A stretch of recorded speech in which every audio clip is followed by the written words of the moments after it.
sports, and blockchain. Hello, speakers. How are you today? Hi. And great. Hi. Great. Okay. I like to start with my neighbors in Singapore. Louie, please start with a short introduction about yourself. What do you do? When did you move to Singapore? What do you do in the blockchain space specifically? Thank you. Excellent, excellent. And I'll keep this short but sweet, but awesome. So, I'm originally from the States. I moved to Asia about 15 years ago, working for an investment company, traditional investments. And Asia back then was the place to be. Now, blockchain is the place to be. And the beauty of blockchain is you can get started anywhere in the world. You don't have to move to Asia to take advantage of these investments. And about 3 years ago, probably like most of the people on the panel, because the beauty of blockchain space is it's a new field. So anyone can get started today. And in 3-4 years from now, you could potentially be an expert. So that's the beauty of blockchain versus traditional investments. But I created a couple organizations. One is GCBA, the Global Cryptocurrency and Blockchain Alliance, and the other one is Modern Wealth Academy. And all we do, our main focus is to educate everyday people like you with families like yours, to help create an extraordinary amounts of money. That's the whole idea. So today, as I come in, I look as the investor part. I'm looking at which of the companies that maybe they're long-term investments that I might put some money in and maybe pull out 4 or 5 years. Maybe some of these companies are short-term investments. That's something I put in and maybe in a few weeks, a few months. And the beauty of cryptocurrency is you can get started with a few dollars. If you invest in Amazon or Apple, you need thousands of dollars, but with blockchain, it's great. And so all I would share out there with you, my last 2 seconds, if you're in blockchain space but you haven't invested, and there's a lot of people who know the technology, but they haven't put a dime into Ethereum or Bitcoin or XRP or some of these new companies, like we're going to talk to Maximilian about his new company. If you haven't actually invested, do it today. Get started, start to educate yourself and invest today. So that's it. Thank you. Great. Thank you. You actually touched on the very right point in the beginning. Thank you. I would come back to you more questions. Next, we have Frank from Singapore as well. Frank, please help our audience know who you are, what you do, and yeah, thank you. Yeah, first of all, thank you to be at the panel. I'm Frank. May you hear with my speaking. I have a German background. I moved to Asia a while ago. And for today, I'm the global CEO of a company called Esports Pulze, in short, Epulze. It's a Swedish company, and we are running online tournaments for esports. I'm more than 20 years in the esports and gaming industry. Some people say that I'm the oldest face in the esports industry because most of the people are much, much younger than me. We expanded very, very, very fast, especially during the last months, because unfortunately, most of the people around the world have to sit at home, and what they did, they went digital. So we have a kind of advantage from that. We got a lot of more registration over the last months to our platform. If you join our platform, you can play different games competitive way. And for me, it's, and this is one point I wanted to mention, it's that I don't believe that the development of esports is slowing anytime soon. So it's a good opportunity to look more into this industry, if it's a tournament platform, if it's creating teams or services. It will grow bigger, better in the next time for esports. All right, great introduction, Frank. Thank you so much. Welcome to VCTV again. So let's move a little west from Singapore to Dubai. Kartik, you are a regular face on our VCTV, but still for the new viewers, we'd like to know, who you are, what you're doing in the space. Please go ahead. Just to give you a quick background, I work as a chief operating officer for a large retailer into adventure and sports. Fortunately, that's one connect.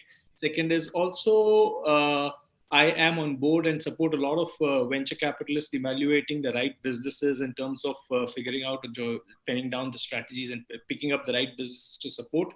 in terms of this space, I have actively been working with a couple of startups in this region. And I've just this morning landed up a startup from India, which is specifically getting into the esports and the sports industry as a whole. Over the last 3 months, what I've noticed is, and if I were to break this down, or I would take a slightly more universal view, sports, adventure, outdoor, and then narrowing it down into esports as an industry has seen a massive growth in the last 3 months. And like I mentioned last week in one of your programs, I see over the next 3-4 years, this becoming what the Premier League has become, with the kind of money that is being invested and with the kind of awards that are being given. A 22-year-old guy in the Middle East, if he's able to make $7-8 million every year by being a part of an esports industry and drawing around 15-20 million viewers every time he's on the go, then I think there is a huge opportunity. Investors are being a little cautious considering that it's a 2.0 investment opportunity, but I think there's going to be a lot of traction going forward, especially with the allied supports coming in from network, telecom, as well as social media businesses. So that's Thank you, Kartik. Thank you very much. So from Dubai, we moved to further west to Germany, to Europe. So we had the founder of BeFaster, Max, who's obviously going to have a keynote later. But Max, we'd like you to have a short intro about yourself, and then we go to a session after this. All right. So yes, my name is Maximilian Jurtz, born in Germany, now based in Malta. We moved in January this year with my wife to Malta. My baby is born in Malta, and the company was founded in January in Malta. We are supported by KPMG. This our lawyers and our consultants for all company compliance. And I'm the co-founder from BeFaster. We are 3 founders. This one is Irina, my wife, and Frank. And I'm the financial part. I'm more for the CFO. And yes, BeFaster is a blockchain-based, decentralized mobile application. And for sports, a healthier lifestyle. We bring a healthier lifestyle to the people. Do this like with a little game character, so people can run against each other, can compete against each other, do challenges. And yes, every one of us knows in this time of pandemic, the health trend on the world is much more important than ever before, and we will take a big part of it, I'm very sure. Totally agree. Thank you. So we have more from Maximilian, the co-founder of BeFaster, later after we speak with our speakers, the panel speakers. Last but not least, Cris Reed. I mean, he's from the US and he's a very known and popular person. I'm sure all viewers know him because he's a podcast host. Cris, I've done half, just like a little bit of the intro for you, but please help introduce yourself.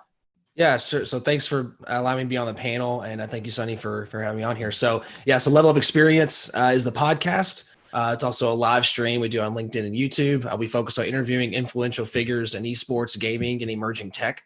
I'm also an advisor and investor for multiple tech startups, everything from platform as a service company, building virtual 3D environments for virtual events, Esports Hub, a company for the casual gaming market, esports performance and education, cross reality virtual universe ecosystem that's being built on the blockchain, democratizing the entire ecosystem of gaming and digital assets. So a number of different projects. Really excited to be working with a number of different teams and excited to be here. Great. Thank you. That was fast, quick. Thank you so much. So now we like to know from each of you, what's the future for sports? Because of the pandemic, we can't have sports anymore. I mean, obviously physically, it's very difficult to have so many people at one place. So what's the future? I'd like to start with Louie, you first. What do you think is the future of sports in general? And what is going to change and in the space and investments, in terms of investments, what trends do you see? Well, it's huge because it's just a lifestyle choice. People always love sports. I'll give you as an investor, there's a company called PTON. It's on the NASDAQ Stock Exchange, and they make these high-end bikes They're like $5,000. The company's called Peloton. And you used to have like a little iPad in front of there, and they had these live classes. Now, before the virus hit, the pandemic, it was around $20 a share. But then after the pandemic hit, people still wanted to work out. So they would buy these bicycles. I mean, some of the cycling studios in Singapore will actually rent out their things because they can't have big classes anymore. And I think that's going to be a new choice. Before you would get 50, 100 people sweating together. I doubt that's ever going to happen, or it's going to take a long time for that to happen. So again, I think it's going to go more towards, people still love their sports, still love the exercise, still love the sweat. It's just, we're just going to change how to do it. So this company, PTON, and a few months ago was at $20. It's up almost 400% just in like 180 days. And there's more and more examples. I can give you that. I mean, they had an online class with 25,000 people a few weeks ago. 25,000 people doing the same class. And I think that's where we're going to go. And that's why I'm excited to hear from Frank and all these other people, because that's where it's going to go. It's going to go more towards technology. And Frank, you were very blessed. You're probably one of the best guys in the field, because you were in that thing. You were ready. You didn't know this big wave. The virus, helped a lot of companies. It also hurt, a lot of companies like travel and stuff. So I think it's here to stay. We're just going to have to change our habits. And instead of these big events, I mean, I have friends do the Ironman. They canceled the Ironman, but he did it at home. He ran around his living room, I think, for 20 miles or something like that. I mean, so that's going to come. And with blockchain, we're going to make it safe. So I think there's going to be more of these events. But with blockchain, it's going to help with making sure people aren't cheating and stuff like that. So I think that's where the blockchain is going to come in with sports on individual type thing. Great, thank you. Thank you for your insights. Because you mentioned Frank, let's hear from Frank. What's happening in the space in general? Yeah, let me pick one focus, and let's say it's sports goes to tech. I give you 3 examples for that. One, it's analytics.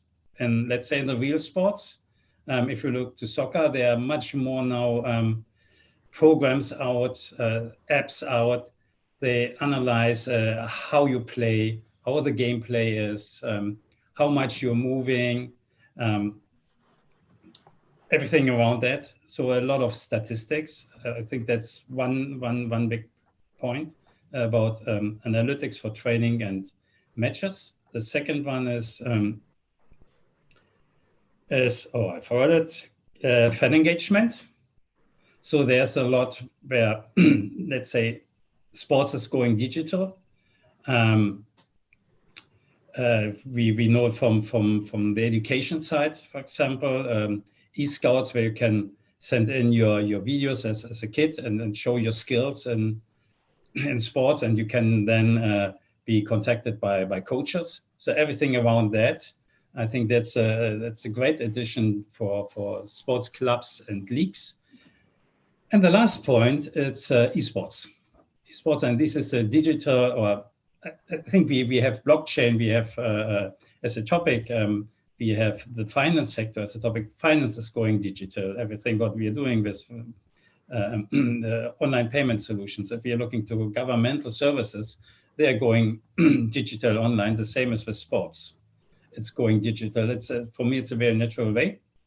And it's a very, very good addition to sports, to, let's say, the physical sports or traditional sports. And I think both sides, esports and sports, from a tech side and the usage of the digital space, can learn. One example, the crossover, is the NBA. If you may watch now the NBA matches, there's a stream from influencers. And this is something what they learned from the esports side. Or they changed one angle from the camera that's coming from the esports side. Even the traditional sports then went digital with the NBA league in esports. Very short, but I think there are a lot of opportunities in sports and tech. Great. Yeah, I totally agree. Sports, esports, technology are the big players now, yeah. I would say. Thank you. So next I'd like to move to Kartik. Would like to know how the blockchain technology can actually help the decentralized technology? I mean, yeah. Let me go back to one level before what the rest of the panelists have been saying is, I have seen a massive growth in the sports industry as a whole in the Middle East, especially being actively involved in the business. I have noticed just after COVID, with a lot of latent demand, suppressed demand coming through, we've seen 6x to 7x growth in terms of our sports equipment, fitness equipment, sports activities. Parallelly, we have seen a lot of interest coming into the esports and individual sports as a lifestyle activity coming through. But as an investor in the space, both in the tech space as well as in the wearable space, as well as primarily into a startup space, there is still a little bit of an apprehension. And I would call this apprehension a little bit more caution to the wind, primarily because people are waiting for this demand to continue and people are waiting for this demand to sustain over a period of time. It should not necessarily be a post-COVID phenomenon where by the end of the year, things stabilize and life goes back to normalcy and esports or sports becomes a regular way of life. If that were to be a case, the demand and investments would necessarily taper down. But I don't see that happening, primarily with Bahrain, with Saudi, with Kuwait, with Qatar, and now with UAE government investing around $60-70 million into esports and into sports, with government sponsoring 30 UAE national challenges, e-marathons, e-triathlons, as what one of my colleagues said. So I see that happening. From a blockchain technology, I do not bring a lot of expertise on the table, but I would necessarily look at from a startup and a technology or a revenue stream. So I would come on that part, not on the blockchain technology. I reserve my views on that. Yeah. Okay, no worries. Thank you for that. Thank you, Kartik. Your insights, inputs, always helpful. Thank you. Cris, because you are an investor in sports and also you host a lot of startups in the blockchain space. So what are your thoughts about recent investments? Where's the future of sports in general because of the lockdown and because of social distancing? Yeah, so quick story. So my brother is a top Smash Melee player. So I don't know if anyone that resonates with anybody. So Smash Melee for the GameCube. He's like a top 50, top 75 player in the world. He's been playing for 6-7 years. And my stepfather would used to make fun of him for years that he plays like still playing that, you still streaming on Twitch, because he was Twitch partner in 2018, put a lot of time streaming and getting better at his craft, and kind of made fun of him a little bit. Well, it's funny because he's like, I would never watch esports. It's nothing I want to deal with. Well, after the pandemic, NASCAR moved to e-NASCAR, and it was an esport, and he watched it on FS1. When my stepfather finally watches an esport, the macro shift. Look, longer term, I'm not saying it's within a month, right? And Kartik, you had a very interesting point on that. It's going to take some time. But when my stepdad has now officially watched an esport, like there's a macro shift right there. So I just look at it from a story from my standpoint. Now, you go to like the investment side of it. Look, here's the deal. Esports has been the buzzword, right? But the whole industry is only worth, let's say, 1 billion, 1.1, 1.2. That number right there should, like, people would have thought maybe it was a lot higher than that. The gaming industry, round numbers, is around 160 billion. Less than 1% is esports compared to gaming. So there's that gap, that's a chasm comparing the esports industry to the gaming industry. So I think when you frame it like that, that's where conversations can start happening, because there's more adoption that needs to be had. The other point I want to make clear, the esports industry got hit. People think that it just exploded for esports and all that, certain sectors of it, but the live events were crushed. So it's something to understand, like the Overwatch League and things like that, because it's something to think about. But those are a couple of points I just want to bring up. All right, great points. Amazing. And the example was good. Thank you. Mm-hmm. Okay, the next question I would like to ask each of you: what's the successful pivot that you've seen in the space? Like, the gyms shut down, no more big gatherings happening for sports. So how these companies or startups in this space, they pivoted? Like any successful use case that you can think of and share with your audience? I'd like to start with maybe Louie. Yeah, I think like the company I shared with earlier, PTON, that one, just went wild and started, started getting people these exercise bikes in their home, and now they got treadmills.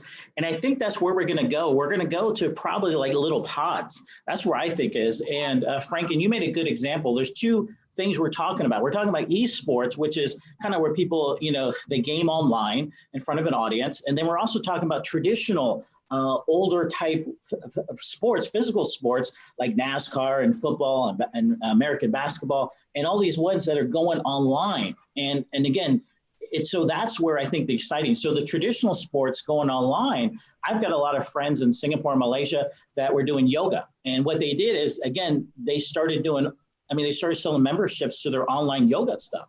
And that's amazing. And again, at first, I always wanted the live stuff. And just like you kind of want to go to the office, my ex-wife, she can't go to the office until September. And at first she was like, oh, I miss the office. I miss chatting. Now she loves it. Now I don't think many people want to go back to the office. I think we've had a shift. We had a shift that people love working from home. I love working from home. Who here loves working from home? I miss the office, but I'll spend more money technology. I got the big standing desk. I'll get the big gaming chair. So those companies and again, you have to think about that. So for me, I think where traditional sports like gyms and stuff, I think you're going to have a pod. I would love to go into a little room with all these like streams and I press, okay, I want to run. And then I press the running button and I've got people around the world and it's like a virtual room kind of thing where I'm running in the woods or something like that. But of course you got your air filter and I'm 6 feet apart from the next person. So, but I think that's what's going to happen is we're just going to adapt. The one good thing about the human race and all of us, we adapt. And so go ahead. No, sorry, because yoga, and yoga is one of my favorite, activity. And you very rightly said, I could never think of doing yoga from home. Never, like obviously when I'm getting trained by somebody else, but the way I had to adjust mentally, obviously I had to adjust mentally more than physically, but it's just been so fine for me. I save time on traveling. I save time on queuing up to change. I save time on finding the mats. I save time on finding a place. Probably they kick me out if the session is full. So when I take all that into account, I say, oh my God, this is what I really like. Thank you so much, Louie, bringing yoga. And you just got me excited about it. Any more points you would like to add onto that? I could talk all night, but I want to hear from these experts here. I want to hear their viewpoints. I love it. Sure. Thank you. Yeah, I'd like to jump in actually. This concept of watch and experience together. You just talked about this. So one of the companies I'm working with is Hero Live, and they're a digital venue as a service company. They connect users across media platforms on an app or on other user interfaces. So basically you can watch Twitch, YouTube, Netflix, all on an app together, and you can talk to each other. So what it is, it's Discord, Twitch put together. And you create that experience because people that know Discord, like you use Discord for the audio, and then you have to have a stream up to watch it separately. So you have to layer platforms and all that. This platform pulls it together.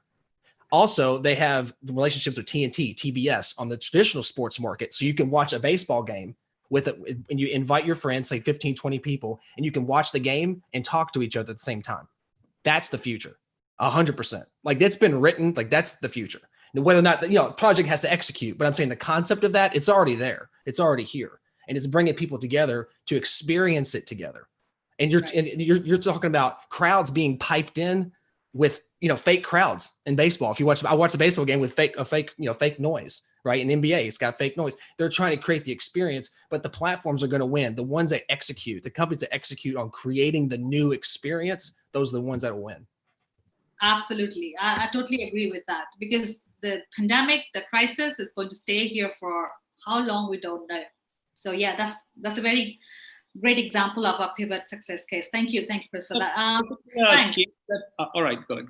No problem. No, Kartik, please go ahead. There was a particular case that I wanted to highlight. Just about 7 months ago, a chain of gyms was on a table. They had around 72 outlets and they were suffering from 34% occupancy. They were available for almost 1/10 the valuation that they have right now.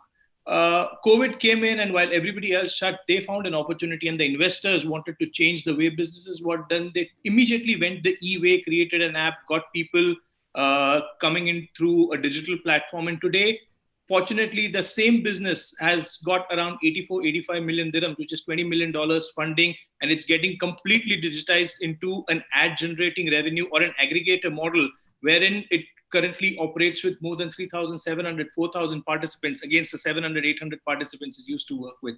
So they've been able to turn around primarily by digitizing the entire experience of getting and personalizing the entire fitness and sports arena. So let's say in a particular gym, they could accommodate 40, 50 people to do an activity. Today, with 12 to 15 fitness trainers across the location, they are able to attend to 300 to 400 participants at every hour. They've moved on from fitness into lifestyle, into sports, into wellness, into nutrition. And with the same set of people, they've been able to generate 7x to 8x revenue, which is where they landed with the investments just about last week or the week before. So I see people who moved, who digitized their businesses and who've embarked on a different journey, have adapted using technology, have seen a lot of benefits coming their way. Absolutely, because the reach is 10 times or even more. Thank you for that, Kartik. Before we move to the BeFaster team, I'd like to ask, take the thoughts from Frank, his insights, the successful pivot that you come across. Yeah, two cents, very short. One, it's what we already covered a little bit is that sports is moving into esports and take advantage out of it. I think, and we will see how these works. We're similar with live events or live conferences or exhibitions. They have to find another solution. They move in the digital space very badly, by the way. But sports, if you're looking to Formula One, for example, or even a car manufacturer like Ferrari, they try to go into this space. And it's not only then about competition. You have then again fan engagement, everything else. So you can really grow your reach and your community much more. This is one point. And then the other point, what we already had a little bit with this. I like this, Cris, to combine Discord with YouTube. It's a really, really nice description of your life. Everything, all the services behind that. So we have, for example, another company which offers payment solutions for esports tournament organizers, what's really a pain for us. And they have a solution, they have even a solution for contracting players. This is something what will grow through these times. And this will not only benefit esports, it will benefit other the traditional sports as well. Okay, great, awesome, fantastic. Thank you so much. That brings us to the next part of the session, where the co-founder of BeFaster is going to do a 15 minutes presentation, followed up by question and answer from our speakers of the evening today. So let's make it interactive, so that, when it's interactive, it's like playing games, very interactive games. Just kidding. Just make it fun and interactive when Max is presenting. Please feel free to ask him questions on the way. So don't worry. Max, the floor is all yours, and please start your presentation. No, now I'm on stage. So I don't know, maybe Irina cannot join. Unfortunately, I hope. I don't know what's now. It's okay. She feel not good today. She feel not good today, but she's coming or not? Okay, she will join later. So for the beginning, I like to introduce myself a little bit more about my history.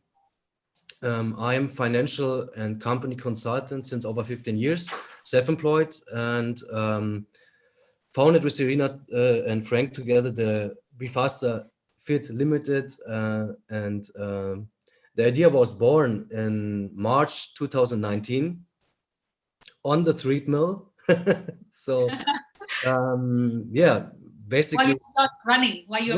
Yes, and right. I love sports my whole life. I started sports when I was 4 or 5 years old. I started to play handball, in a team, and growing up with in the team and other teams. My father is very sporty, and my whole life was about sports and things. And then last year, 2 years ago, I come together with Frank and Dirk from John Europe and other things. And then it became blockchain. What is blockchain? Oh, it sounds interesting. And I was all the time interested in games, online games, things like that. And then comes the idea to combine sports with blockchain. So, and the idea BeFaster was born. So, yeah, basically we bring a platform to the users, to the world, where every human, doesn't matter which age, can digitally compete against each other. So there is a gaming character behind it. The healthy, the trend on the world, the healthy foods, sports, there's a big industry behind, everyone knows it. And nutrition, gyms, everyone is growing now. Okay, because of COVID, the gyms are closed. But there's a little example. And I tell this told this to a lot of investors. I know some gym owners, especially here in Germany, and they heard about our idea. So, and they say, okay, then we can be a part of it. Can we make a partnership? The people run and pay less membership prices or something like that. And then our idea was growing and growing. And now we found economic circle that not only runners, especially also companies and gyms, fitness trainers, wellness studios, everything what is about nutrition, sports, health, food, healthy lifestyle can be a partner on our platform. So almost everyone asks me, how do you make revenue? How it's going? How it's making? You have a coin on a blockchain. You can invest in a coin. Okay, yeah, a lot of coins are there. So what's the USP? What's the unique selling proposition? I mean, it's the circle that we built. We are now short before release from the beta version from our the application, and yeah, I will share with you a video, the app preview, so you can see the screens, how it's working. It's 1 minute long, and after this, I will share with you all about the investment part. So how can I take part? How I make revenue? How I make money? How it's growing? What are the future plans? Then we will speak about our roadmap very short. What our plans are. Sure. So now I talk very free. Of course, the actual plan was that Irina join, and she has a part and I have a part. So yes, the most important thing is the circle behind BeFaster. I hope every one of you like the name BeFaster.fit. That's our domain. Every one of you can take a look after this meeting on the domain on the website. It's in different languages. So yeah, the economic circle behind BeFaster is that we have, for example, that's the plan for the first day, 100,000 downloads, and we will bring it, I'm very sure. Now we have about 30,000 subscribers, and all of them wait for the release. And we are growing and growing. Our community is big. We have many supporters. And half a year, something about 1 billion downloads. That's the goal. Yeah. Wow. So we are now short before the beta version. It's amazing. I'm not the technical specialist, but it's amazing to see how much solutions can you do with blockchain. How much solutions can you bring if you are decentralized? I mean, I think you heard about what was happening last week, the huge hacker attack to 2 companies from Germany. I cannot tell the name, but I think almost all of you know. Yeah, what will happen if I'm running the application? maybe on Samsung, on every smartphone, it's installed. How much I sleep, how much I drink, how much I walk, my heartbeat, everything is saved in the smartphone. And what's about the databases? What's about? So, and with the hacker attacks, you know what happened with the user dates, and that is one of our USPs, that we are safe because we are decentralized. Nobody can see the database. Nobody see the stats from the users, and we bring trust. We bring trust back to the people. So nobody needs to be scared about the user dates. Yeah, so. Sure.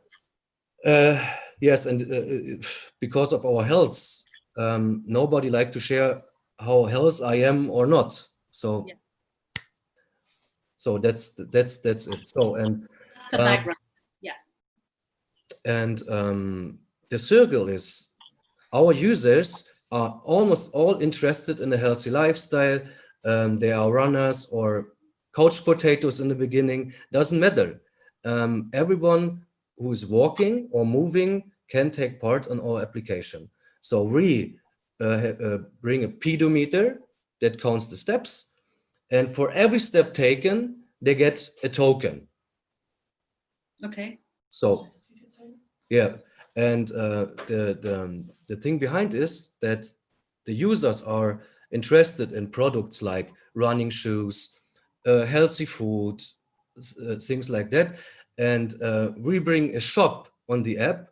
So Nike, for example, or a healthy restaurant with healthy food can take part and have directly the users on board. They don't need to make marketing on Amazon, sell their goods on Amazon. Because on Amazon, for example, they pay something about 17% for each sold item. On our platform, it will be less. So, and they have directly the users on the one side, all of them are interested in the healthy lifestyle, and we bring the companies who sell their goods. So that's the circle behind, and this is, I think, the easiest way to bring companies and users together. How does the utility of the token, so how is the token used so I am a user, then I have Nike, so how can I use a token? For example, you are a runner, or you use the app, and there's a big cloud. So, and you are, the mining procedure is doing by your steps. With every step you take, you get a coin. So, and companies need to pay us and buy our token for being on our platform with their shop, you know. And that's the circle. So with this thing behind, the coin gets the value. Right. So, and then you can make a challenge against one person. For example, I make a challenge against Sonny. So Sonny, you are a good runner, I don't know. So we make a challenge on this platform. I bet 500 coins against you that I am running 10 kilometers faster than you. Okay. So, and the winner gets a stake from the other. That's it. Okay. And this is huge. Look at the worldwide market. Everyone, that's human. Everyone needs to do challenging every day in sports, in job, in everything, in esports, in gaming, everywhere. So the people like to do challenges. They like to compete against each other. Who's better? Something like that. And then we make worldwide rankings, German rankings, Singapore rankings. Who's the best runner in Singapore? Who make and that's for the ego, you know, from the people. That's very, very big. So everyone. There's a teaming aspect to it. So if I understand correctly, so I can compete one-to-one with you. I can also compete with multiple people. All right. Right. So you can, for example, if you have a friendship circle in Singapore, 10 persons can make like a club, or like in e-gaming, like a team, and one team can compete against the other team with the big stake. And you can make multi-challenges like marathon, German challenge, worldwide challenge, and the people need to pay the token for take part. So this is the circle behind. Right, interesting. Great. Max, I got a question. Are you going to play, you have a video? Because I got some questions, but I think your video might answer some of those questions. I think so, yeah. But go on. No, go ahead and play the video so then I don't... I will share now the video because I talk too much. So No, I just want to get an understanding of it before I ask. Okay. I have questions on revenue streams and expenses as well. So maybe the video would help me understand a little bit more about where's the money coming in, where's the money going, and how does it's a typical e-marketplace come some social gaming experience. So I need to understand that a little bit more. All right, I saved the question. So let's share the video. Irina is joining now, I think. Okay, you're fine? All right. So let me share my screen. It was here. Yes. Yeah, we can see your screen now. All right. So at first, I will share with you the preview from our application. All right.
All right. Maybe you can share the investor video as well. Just a moment, I have it here.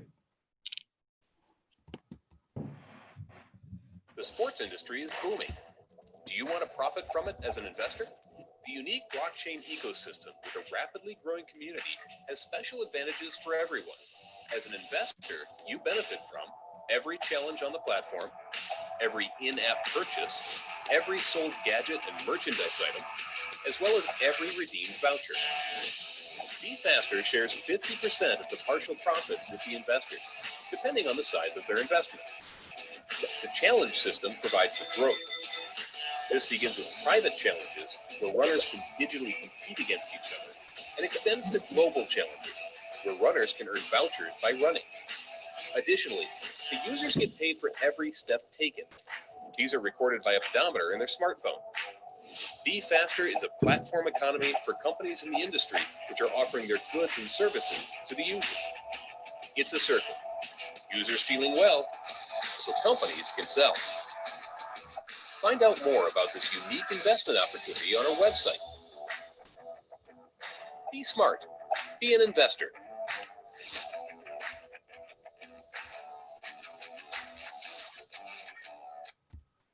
So do you have any more videos to share?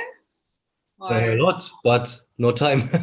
Okay, yeah. If that's all for the session, you can stop the sharing so we can take the questions. Yes.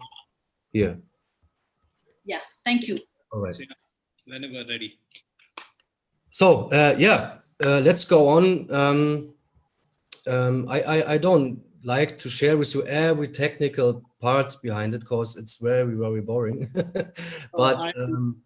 But not technical, but more business related. Max, as a purely from an investor deck or from an investor chair, if I were to ask you a little bit more about the earn and burn matrix. Obviously, your earn versus burn matrix would be extremely skewed in the beginning, where you would be burning a lot more. But what kind of earn streams and what kind of burn streams do you have? That's one. Second is from a repeat purchase, repeat utilization, or repeat adjacency to your platform. How does a repeat happen and why does a repeat happen? That's second. And the last question is, how are you going to make sure, and maybe by the third year, fourth year, fifth year, when you bring the earn and burn, what is in it for an investor who's already put his dollar right at the beginning of the business for you? That's my first 2-3 questions, and then maybe the rest of them would have more technical questions. Okay, so I will go on. This is Irina. Hello. Hi. I'm here. Hi. And co-founder. Yes, let's start with the revenue. The revenue is made by at first in-app purchases. So our users can buy directly from our shop, merchandise article. They can buy like the smartwatch. We now develop own smartwatch for running. Mm-hmm. That's the first thing. I see it, Sonny. And of course, blockchain based. Yeah. And goods like a health plan, healthy food plan. How can I go healthy in 2 weeks or something like that? There's a lot of ideas behind. Of course, we are our team has now 14 members, and 2 of them are very in this sports and this healthy food with all the stuff included. And this is the first revenue, our in-app purchases, new skins. What was it? So even in the in-app purchases, you would have a couple of things, like you said, you would be bringing brands on board like Nike and Adidas, Yes. etc. So there's going to be a product revenue, which would be typically at 8 to 10%, 15% margins, 20% margin stops compared to the way they launch a product on an e-platform, versus service revenue that you would have from participation, subscription, and your meal plans, diet plans, fitness plans, etc. These are 2 different things. Breaking, because to reach and what's the kind of numbers that you're looking at? I don't need to. I mean, obviously you wouldn't want to disclose your actual numbers, but more percentage skews would help understand and correlate it to the kind of spends that one would be making in the business. Regarding the shop system, that is very important to understand is that there are 2 different things.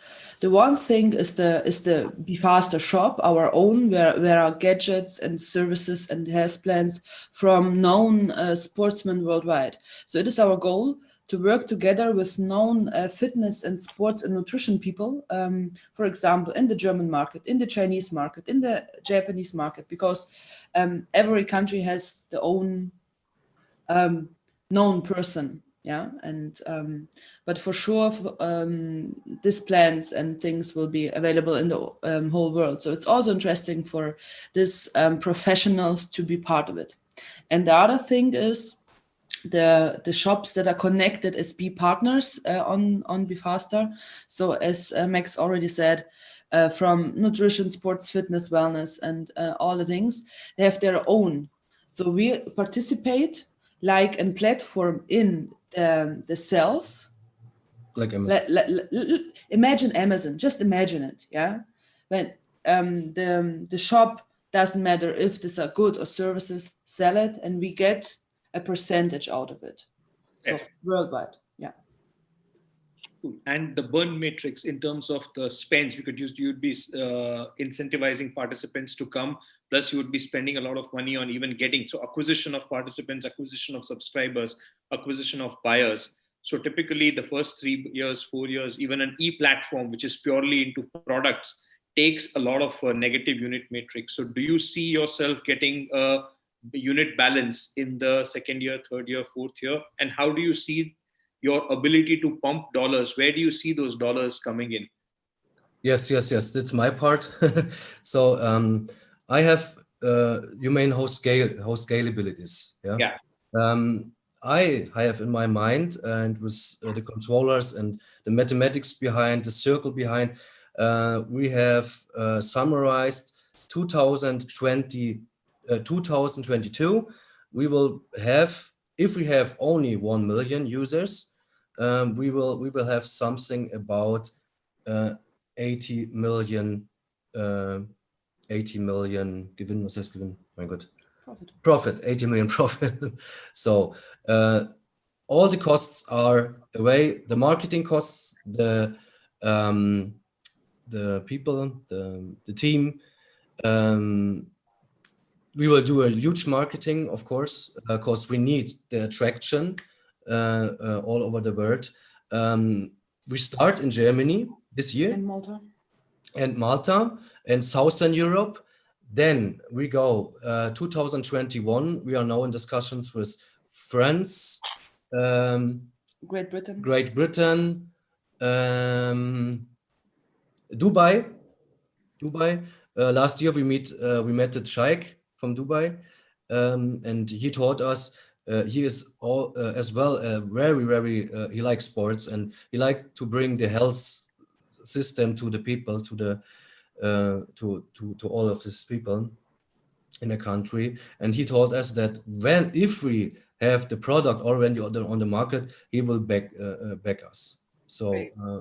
so that's the next thing is that we now have the contract that we are listed on every Samsung user from Galaxy S10 or higher.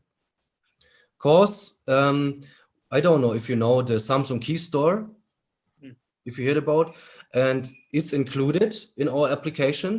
So basically every user have the wallet from the app direct on the smartphone, you know. So and they because of the relationship with Tron, they give us the feedback that they will make marketing like a pop-up, BeFaster release, then. And every user after the Galaxy S10 get this pop-up. There are 1 million users. So it's not bad. No, it's absolutely. You guys have a fabulous product, fabulous plan. Yes, I yes. will do my questions here. Let the rest of the panelists have, and then I'll circle back again. Yeah, I have a quick question. So you said 30,000 subscribers. Is that correct? Currently? 30,000 subscribers. On What's the summarize? LinkedIn, Insta, Facebook, Twitter, Reddit, Medium, together 20. Okay, so you mean social following. Okay. Yeah, social Gotcha. I was confused. I thought you meant app, actual subscribers on the app. Okay. Social following, I mean, yeah. For Gotcha. us, it's Okay. very important to grow organic, and it's not easy. In the past, it was not easy to make in this whole Instagram world with sports and shiny, beautiful people make advertising for a sports application that is still not in the market. That is the biggest problem. But we just have to wait a few weeks, and then so we can start right big. And so now we are short before the beta version. That's very important also for the investors, that the product is already near to the market. I mean, and now we focus everything on the global marketing. So because of that, every one of us knows that global marketing is the most important thing, but you need a lot of money. So the technical part, the application, everything is paid by us private. So we don't need fundraising anymore for building the application or building the company or employers. All our savings are in this startup. We go all in with every money we had. So now we need the funds all only to make the global marketing. And I can share with you, it's not a problem. The next marketing campaign only in Germany and Malta costs 250,000 euro. Absolutely. Yeah. Yeah. So quick question. Are you looking at influencer marketing as part of the plan as well? Or what are your thoughts on that? Can you repeat, please? Yeah, so potentially working with influencers on platforms that are ambassadors essentially for the platform. All right. Yes, that's it. It's quite difficult because of Corona for meetings, but we have a great solution. But in the end, it everything costs money, and for us it is important. And we know that we will be successful because the application and the gaming factor inside, even if it's about sports, but the fun factor inside will be very successful. We know this. The question is how fast. And this depends on the future funds. The more we have, the bigger the marketing can grow, and the earlier the high profit. With the 1 million, that is our first goal. No, the first goal, as you said, are the 100,000 downloads for the first day. And the second goal is the 1 million. And it depends on the marketing, how fast we will reach the 1 million. For example, if I can go on for 1 second. For example, maybe you know Runtastic. You heard about Runtastic? It was bought from Adidas. There was a startup, and they spent something about 18 million for buying this company, and now they have something about 450 million users, and it's only a pedometer for doing sports, for checking the health stats and everything. They have no economic circle behind. You cannot challenge each other worldwide. You cannot compete each other worldwide. There's no, we have a cryptocurrency behind it. It's the in-app token, and with this, the people have something to deal with it. They can play with it. They can say, okay, I bet €3 against Sonny that I'm better. And quick question, I'm sorry, not to interrupt. Do you take transaction fees on that? I don't believe so, but is there a transaction fee when you have a person versus person challenge? Yes, it is. There is sure, because it is very important. That is very important that the coin that is earned by running gets value, and we cannot just mine, and there are billions of coins. They have to get a value. So we have different steps. It's also written in the white paper, different steps where we put the coins out of the market. The guys have not to pay us in euro or dollar for the challenge, but they have to pay a small fee in the token that they get for running. What's that average transaction fee? 5% each. Each party 5%. And for sure, the global big challenges, they're called public challenges, that are connected with the big partners, they also have fees. And this fees depends on, is it a 2-week challenge or a half-year challenge? Is it worldwide or just in a small city? So a different fees that every user can see if it's interesting for me to take part and which vouchers can I get. And I'm sorry, one last question. So you talk about player versus player. Are there open tournaments as well? It's like 100. Yeah, okay, I just want to make sure I figured that. So, okay. Yeah. You have to know there are 2 types of challenges. The first one and the most important one is the private one. It's like you against your friend, you against somebody you don't know, or a small part like a company, let's say Audi against Mercedes, for example. Who of the workers run while they are working more at work, for example. And then there are the big ones, so-called public challenges. We offer them as BeFaster and say, we would like the people in Singapore run for 1 month 500 kilometers. And they just start walking, normal walking the whole day. And companies can sell or can show their products and goods and services for this challenge. So when you are living in Singapore, you see the challenge and say, okay, 500 kilometers in 1 month, that's okay for me. And when I'm one of the best 50%, I will get better discounts. If not, I'm just taking part and I even see, okay, this restaurant in Singapore is offering me so. And then we developed a system that makes very interesting for the companies to accept our token. That is the system behind. That is the idea. So when you walk and earn coins and just can make your running shoe even a little bit cheaper, even if it's a 5 or 10 euro. So that's great because you was working the whole day and it takes a lot more. Frank has a question. Yes, please. The special prizes, it's something what we have a lot here in Singapore, but we are talking, and I'm interested to learn a little bit more about that. We are talking about the gamification concept here. And you said you aim 1 million registered users very quickly. From our experiences, and when I work with startups in the esports area, it's good. We have a tournament platform, we have sponsors, we have competitions, we have letters, we have a lot of things.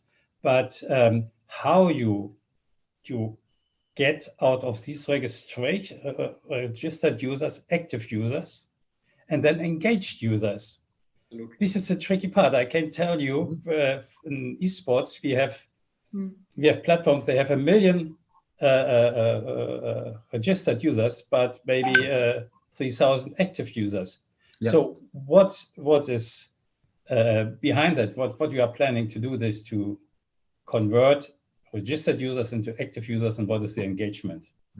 The thing is, actually, if it's in the base, a pedometer, we are now in this procedure to make something like a game out of it. So it is very important to have the attractivity of a game. Why you are coming every day again? Why are you checking how many coins you have? And why you are doing a challenge? So this is the most important point.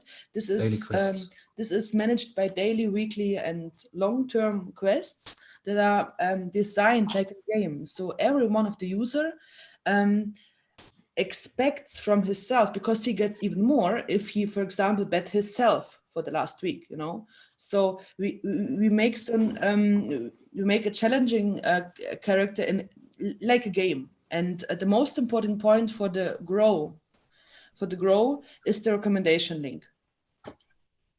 So we make our users to share, not even to sign in, just to share the link worldwide. And I get a question, Frank. Sorry, can I ask one question? I believe in everything what you said, and it's good. But it's about the experiences. What user have at your platform? And I've come to your platform. Yeah. I go in one challenge, I lose, and I say, okay, I give it another try, and I lose again. I will never come. No, it's not about. Okay, that's very important.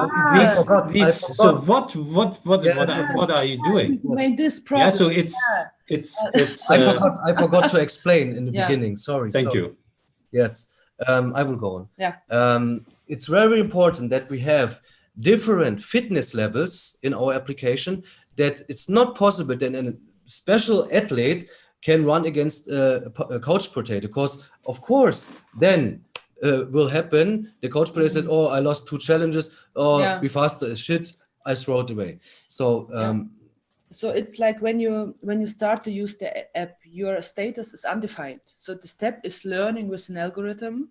How is your fitness level over a time and a distance? Then you get a number in your fitness level, and another man somewhere in the world have the same. So when you're gonna start to have a challenge, you just challenge with the same equivalent people. So sure, you can lose, sure, but it depends on you, because you have the guarantee. It's a smart contract. You have the guarantee that the people you are running against is in the same sportiness like you.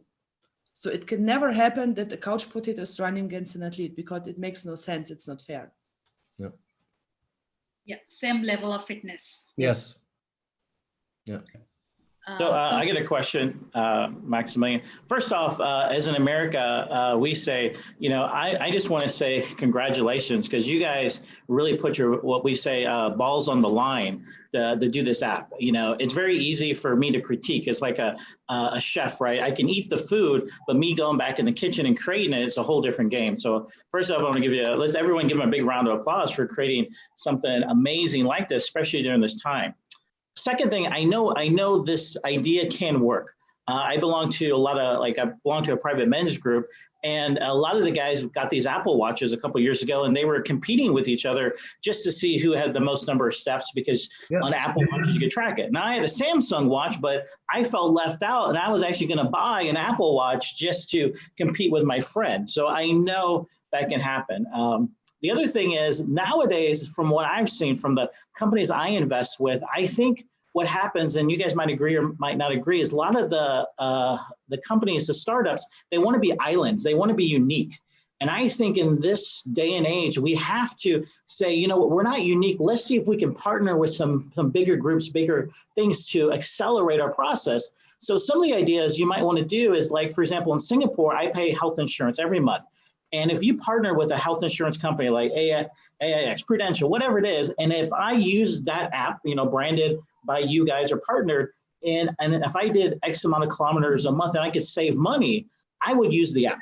I would use the app because I love saving money. I love saving money, and I would change my social habits or workout habits just to save money. Because so it's a win-win on everybody. You've got the user base from the insurance company or big groups like that, so you don't have to spend a lot of marketing. And social influencer marketing is the way it goes. I'm consulting with some companies now, and guys like Cris over here below me on the right side of my screen, incredible guy like that, because especially he's in that influence right there. But first off, how would you say you're different than some of the other apps out there? There's a lot of other apps out there, and there's some free apps. Like I said, the Apple Watch. Like, why would we want to use yours versus some of these other ones? That's the biggest question I have. So first, I would like to answer to this question with the insurances. For sure, it's for us very interesting to have partners, but we have to be really careful, because the data we know, and we are convinced that everybody should decide by his own which data he would like to share with. It doesn't matter who. So in the future, we will have to develop a system where such connections are possible, but without to give them too much, because there are we are not in the mind of the companies and of the politics of the company. So we have to be really careful, and the data is for us a holy thing, And but there will be connections in the future, but not in the beginning, because at first we have to grow and to get attractive for our partners, and after that we can make technical things to decide if it's possible or not. First quarter. Yeah. In the first quarter 2021, we will connect the partners on BeFaster on the platform. Yeah. So, and the first part of your second questions, I also would like to answer. It's regarding also the data. Because, for example, there are a lot of apps that say, okay, you can run, and maybe even you can earn some, because there's one that you can also earn, but you register today on the application, and tomorrow the insurance is calling you and say, hey, you are 33 years old, I don't know, and you need life insurance, I am sure. And the day after tomorrow, somebody is calling, maybe you need a house, Your personal data have to be saved, and emails, telephone numbers, and nothing had to be shared. And these apps, for example, are also, they make advertising with the thing that they are free of charge because they are selling data. That's insane. That's insane, because nothing it's so has such a value like the personal data in the days today. That's what it happened. Yeah. So das was? It's very crucial point. Data protection. Yeah. And the issue with for an investor, let's say if somebody is coming onto the board with a particular dollar, what's the kind of exit strategy, and what's the kind of revenue multiplier you have in mind for first 3 years, 4 years, 5 years? Would you want somebody to come in for a 2-year period? And if yes, how would you show him a return route? You mean the roadmap? Yeah. So please feel free to take a look after this meeting on the roadmap. It's on our website. The next goal is in the end of 2020, we will develop the BeFaster game. Yeah, for example, I don't like to tell because it's unique, but for example, every one of you knows Pokemon Go. Yeah. And think about what can happen if you combine the run with the game Pokemon Go. Just combine running, Pokemon Go, and Mario Kart. Yeah. Combine these 3 things, and this will be a BeFaster game. So would you look at an investor investing in your business primarily basis what you have today versus the 1 million downloads and 1 million active users story, or versus the multi-player gaming platform that you're promising to build in 2022? Because 2022, for an investor perspective, is 1.5 years from now. And 1.5 years is a very long time in the esports or a fitness industry for somebody to take a bet on. Somebody would take a bet on basis at best what you can deliver by 2020 December. So if I were an investor and if I would be representing a few, my first question would be that A, the skin in the game. Second, what is the immediate roadmap that you have that you can deploy, and where would you deploy your funds? Because you said you'd want to have 100,000 downloads and then 1 million users. Apple follows an alpha, beta, gamma pages on the Ant phone. Typically, alpha is primarily for all your social media, gamma is your secondary, and delta is where your games and your entertainment games and sports apps are in. Entertainment games and sports have a 7% engagement as per Apple, which means if you are on the 4th page of Apple's interface, you would have a 7% engagement. 7% engagement at 1 million active users is necessarily around 20-25 million users minimum, 20-25 million downloads to get a 7% active engagement. Mm-hmm. How do you see yourself funding that?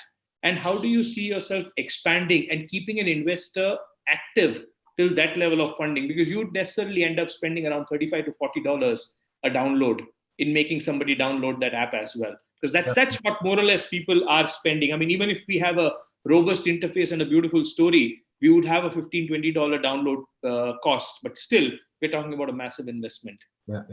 Okay, let me begin with our partial profit sharing. Okay. So we make it possible with KPMG in the background from Malta that our token has the right. With our token, you have the right to participate in 50% from the partial profits. So from the first download to the 1 million downloads, with every download, if somebody pays in our app or make a challenge with the fee, or a partner pay a fee to be listed, or make a multi-challenge. So I think we have now 17 or 18 points, I don't know exactly, 17 points, how the app earns money.